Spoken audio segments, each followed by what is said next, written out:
for storytelling, but since this is about the idea of play and being playful, I think I'm going to start with a very obvious bit. So, in honor of my namesake and the greatest storyteller ever born, picture it. New Jersey, 1997. I'm at the Family Dollar store and I am in the market for a Super Soaker water gun.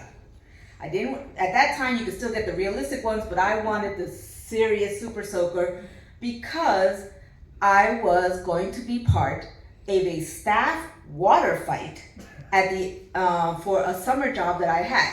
This was the summer between my first and second year of social work school, and where I had learned about assessment and diagnosis, and besides the fact that I knew that I was depressed and I had a little bit of anxiety, I also learned I was an alcoholic.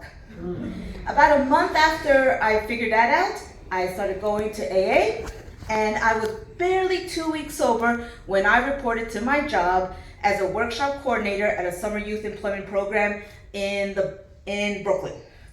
Now the staff members of this thing, they were mostly, a lot of them were my age, but some of them were college kids and grad students themselves. Most of them were locals to the neighborhood. They're very big on community organizing, been part of this organization for a real long time. And I felt like I had nothing in common with them. I was very big on priding myself on being a little bit above it all at that time. And at that time I was also very big on being, I was serious. I was a graduate student. I was a graduate student in Ivy League school, mind you. And so then they were loud and they took up space, most of them Black and Latinx persons, and they were so confident and I was so not, counting days of sobriety while also trying to do this job for the first time. I am not a playful person by nature. In terms of like physical play, I am clumsy. I am the type of person that says, you cannot hit the side of a building with a beach ball, and it is true. It is true. Whenever I did kind of play, it would be board games, it would be trivia games, because I am a nerd and a geek, and I am willing to be arrogant and pedantic as any day of the week. So whenever there was any plays, like birthday parties or house parties where the adults are on one side of the house and I was the kid in the corner with either a book, the family pet, or both. And that's how I was. And now here I am, graduate student, Columbia Ivy League, having to do a water gun fight because our summer youth employment program was challenged by a summer theater program that was in the same school building that they pretty much thought they could kick our asses. So the day came, they covered everything. They covered everything with plastic things. We negotiated the neutral zones of the bathrooms because we had to refill our Super Soakers. And I went and put myself into some grubby clothes, filled up my Super Soaker, and I'm looking in the mirror and I'm like, I'm a 24-year-old graduate student, alcoholic, wannabe social worker. What the hell am I doing in this? And I regretted not calling out that day. My co-workers, they're screaming at me. He's like, Sophia, hurry up. We got 3 of them in sight. And I'm like, all right. So I go and I go out to them. Found out that the person they had in sight was me.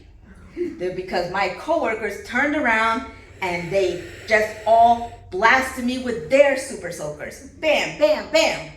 I am wet. I am dripping. I'm like, I've been out of the bathroom all of 30 seconds. And then one of them got forward to me and they're like, now you're ready to play. And I was. All of a sudden I forgot all of my arrogant little pedantic attitude, and I would just basically grab my Super Soaker, said, locked and loaded it, and said, let's go. I spent the next hour crawling on the floor of sidewalks and under bushes, hiding behind cars. Since I had the longest rifle, I was the sniper coming from the windows and the top of the staircases. And because I was short, I could put myself in alcoves and under tables and basically trip people and then soak them, and I'll be like, ah, and me, as I said, I'm a quiet type, screaming like G.I. Jane doing one-handed pull-ups. And I never thought I would feel so light, ever. I don't think even in my own childhood, to embrace this silliness of play. So later that night, I'm in the church basement. It is an AA meeting time. As I said, I've been only in AA for a couple of weeks now, but every single time I went to a meeting and I shared, I was a crying, self-pitying mess. To the point when I raised my hand and I can see out of the corner of my eye, the person was getting ready with the box of tissues, waiting to hear what whiny little thing I was gonna say this time. I'm sitting at the thing with a change of clothes, but my hair is still dripping, so I got a little puddle of drops on the floor. And basically I just took my hair out, started squeezing the water onto the floor, and I said, "Hi, my name is Sophia and I'm alcoholic. And today was a really good day. Thank you."